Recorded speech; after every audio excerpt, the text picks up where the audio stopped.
Hello, Zoey Grace in Nashville, Tennessee. This is Matthew here with freeprescriptionlenses.com, and with the help of my GoPro camera, I'm going to show you how I cut clear prescription lenses for your Rayban 4165 Justin, color 601, which is the matte black rubber in the 55 eye size. So let's go ahead and take your frame at the original packaging. This is your Italian leather Rayban case, your Rayban cleaning cloth, and of course the Justin, which is model number 4165. Of course, it comes with a little plastic sleeve on the left temple to prevent the temples from rubbing together. I'm going to take that off, and it actually comes with original gray gradient demo lenses, and I'm going to take these out and put clear in, which is very similar to the 2132 new Wayfarer that I'm wearing in color 6053, the blue crystal to go with my blue pinstripe shirt. But this is actually a sunglass lens where I took the dark lenses out and put clear lenses in there, and I'm going to do the same thing now with your Rayban lenses. So let me pop these out, and I'm going to put your black rubber frame into my $30,000 Santanelli. This is the LE1000 patternless edger, and the stylus is going to pop up and trace the shape of your left lens. Then it's going to move over and trace the shape of the right. Here at freeprescriptionlenses.com, where everyone loves a bargain and no one is disappointed with quality. You buy a genuine, authentic Rayban frame, and you will receive free, clear, single vision prescription lenses or non-prescription fashion lenses if that's your thing. So, if you have vision insurance or flex dollars with your health savings account that you're not using and you want to wear something really cool, I will cut you some non-prescription lenses to go in here so you have the cool, rockin' geek chic or naughty librarian, whatever mood you're looking for, I can make it happen. So let's go ahead and start cutting your lenses. I'm going to set your frame down. I'm going to pull the shape up onto the computer. I'm going to put in your pupillary distance of 68. That's going to go here. These are polycarbonate lenses that I'm going to cut for a Zyle frame, which is just an old school name for plastic. So let me go ahead and begin.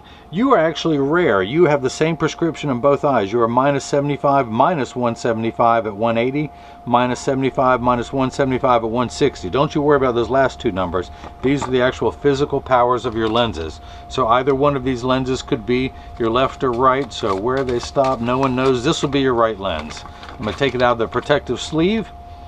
I'm going to spin the axis wheel of my Marco 101 lensometer to 180.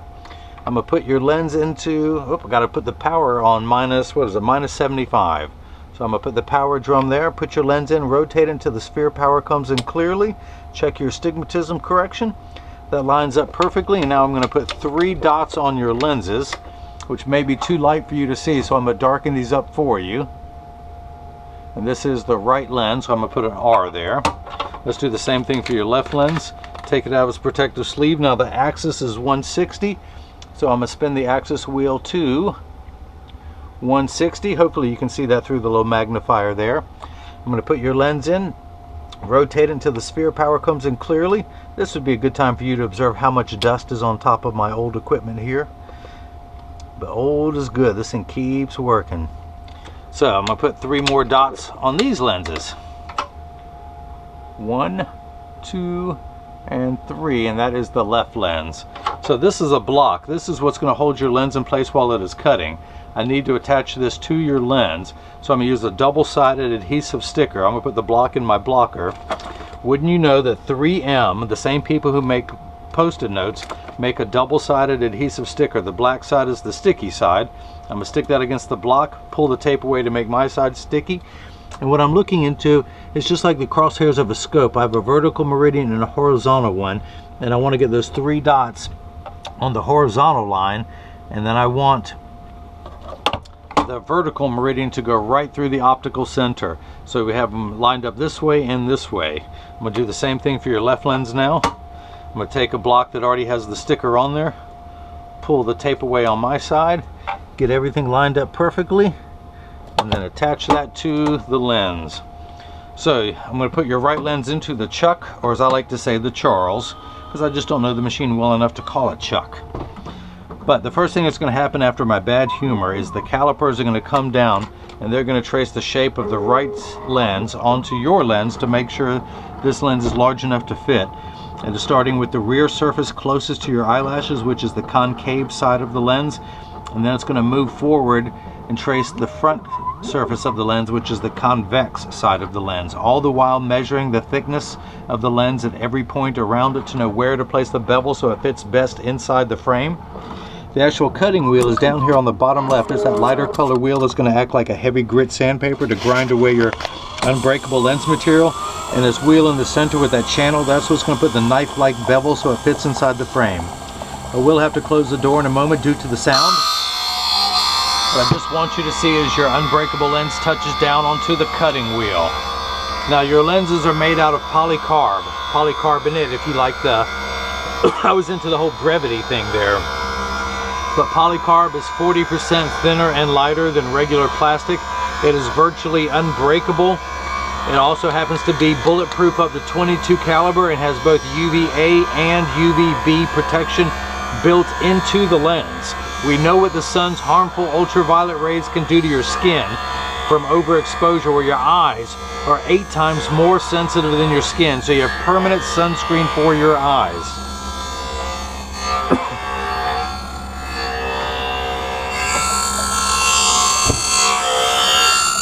If you notice, when I lift the door, your lens is completely flat, just like a nickel. If I were to take it out now and stand it on the counter, it would stand up on its own. If you also notice, there's water running in the background, but polycarbonate cuts dry, where plastic and high index cut wet. So now it is moved over to get the bevel placed on the lens, which is a knife-like bevel that will fit inside the bevel of the frame.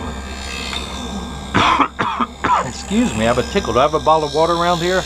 No, I drank it all. Such is life. So these water jets have kicked in, which tells me this is the last 20 seconds of the cutting cycle.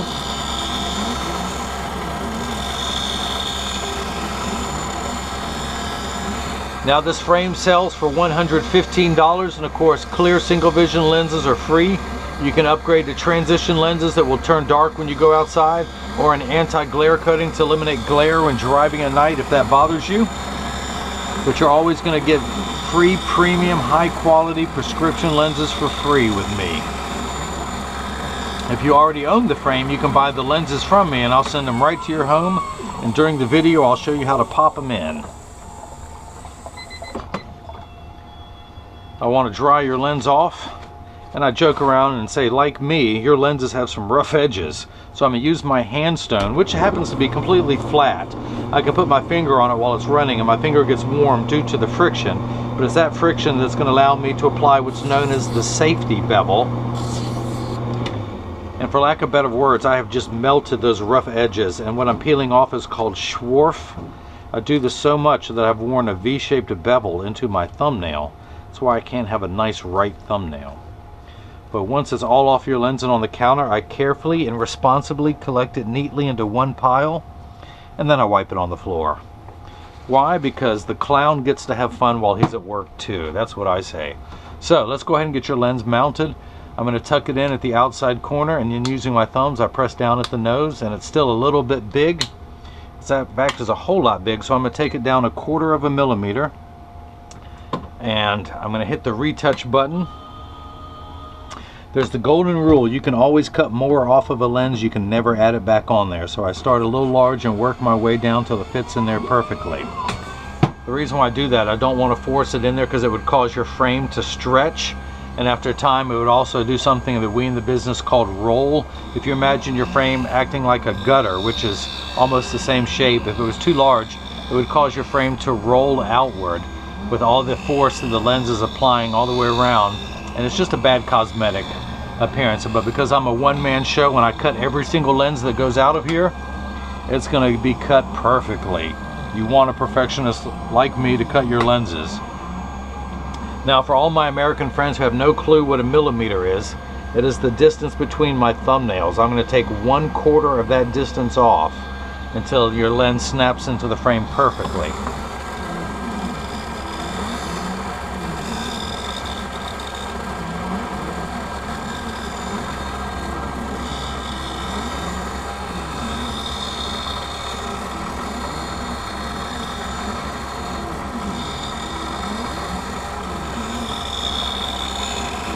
But this was a long 20 seconds of that water running. Wash away that debris. So I'm going to take the lens back out, dry everything off, and let's go ahead and get it mounted into your frame. I'm going to tuck it in at the outside corners, then using my thumbs I press down at the nose, and when the block's not in the way it actually snaps in perfectly this time. So let's go ahead and start cutting your left lens. I'm going to flip that over to L, which stands for not left, and hit start. And just like before, the calipers are going to come down, but this time they're going to trace the shape of the left side of the frame to make sure this lens is large enough to fit. And it is. This is just a routine operation. But it also has to measure the thickness of every lens to know exactly where to place the bevel. So while this is going around, I'm going to give you camera 1, camera 2, camera 1, camera 2. Can you imagine the shape of your lens being traced now? And as soon as your as soon as your left lens begins cutting, I will continue to work on the right.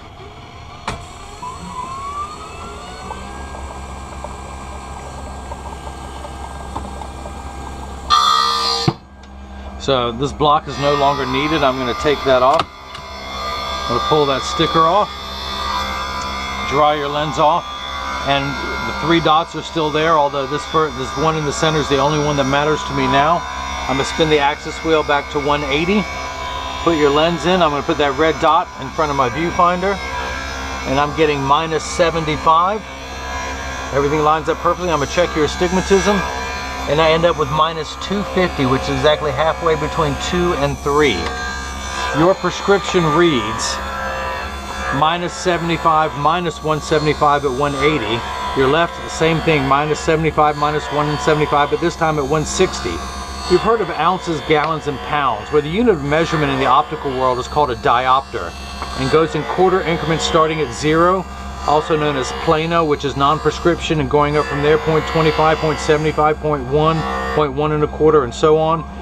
In each eye, you actually need 3 steps of minification. Without your glasses on, things are much too large than they really appear. So when you put your glasses on, they shrink down to the correct size. Now, the majority of your prescription is astigmatic, meaning we are correcting for your astigmatism. So you need 3 steps of correction here. You need an additional 7 steps, which gives you a total of 10 steps. So you're on the 10th rung of a ladder for both eyes. Now this first number gets everything the correct size. Astigmatism is what makes everything blurry. The 6s and 8s look alike, the letters P and F look alike. So think of this as the fine-tune knob. We're getting everything the correct size, and now we're going to fine-tune the crispness. We're going to turn that knob to 180. If this straight line was 0 to 180, which it is, with 90 being in the center, we're going to keep turning that knob to 180. For your left lens, we're just going to turn it to about 160. Now this is an arbitrary number. It could be anything from 0 to 180 or 1 to 180. 0 and 180 are the same number. These first numbers are the real values. These are real powers. This just tells us where to put the real power so that you will see your best. I'm going to take the left lens out now, dry it off, go back over to the handstone real quick for the safety bevel. I'm going to use my thumbnail to scrape that off your lenses. And then again, wipe that on the floor and say, kids, stay in school. How many times I got to tell you? So let me go ahead and pop the outside corner in first, and then using my thumbs, I press down at the nose and it snaps right in. I'm going to take this block off now since it's no longer needed. Pull the sticker off. I'm going to put your lens in the lensometer with that red dot over my viewfinder. Turn the axis wheel back to 160. Put the lens in. I'm getting -75. Check your astigmatism correction, which is the second curve. It just means you have 2 curves on your eye. The first curve is -75. The second curve is -175. So we're just checking for the other curve, and we're back at -250, which is exactly halfway between 2 and 3. So remember high school algebra, you add 2 minuses together. So if you have if someone owed you 75 cents and then they borrowed another $1.75, they would owe you $2.50. We are getting $2.50 here. Now your pupillary distance is 68. So I'm going to turn the card around. I'm going to put the 0 I'm putting the 0 on my PD stick against my thumb on your right lens. And then we move over to the left lens. We're getting 68 millimeters, so that is cut perfectly. I want to go ahead and remove the red dots on your lenses. I also like to use this time to mention to everyone that when you get these in the mail, if they're too loose or they're too tight or they're high on one side or the other, that's because 80% of people have one ear that's higher than the other, and I'm no different. I'll show you how in just a moment. But that's why 99% of all optical shops will do free adjustments if you ask them. So if these are crooked or loose, just stop in, and it takes about 30 seconds to a minute to get these fitting perfect. But I'm going to get these in standard alignment before I ship them to you, also known as the 3-point stance. The 3 points are 1, 2, and the bottom of the frame being 3. I set them on the counter, and there is no wobble. When I say wobble, I have one ear that's higher than the other. So that's why when I press down on mine, there's definitely a wobble, but they scent level on me. I flip them over, press down, there is no wobble. I close each temple to make sure they overlap perfectly, and they do, in the same amount of tension on each hinge. So that's that. If anyone has any questions about what I can and can't do, just email me at freeprescriptionlenses@gmail.com. Zoey Grace in Nashville, Tennessee. I hope you enjoyed watching as I took out the sunglass lenses and gave you an awesome pair of Geek Chic glasses. Or Naughty Librarian, depends on what mood you're in there, what music's playing there in Nashville. But that's that, but hopefully everyone else has got the chance to see how I bring that love and feeling back to glasses. Thank you.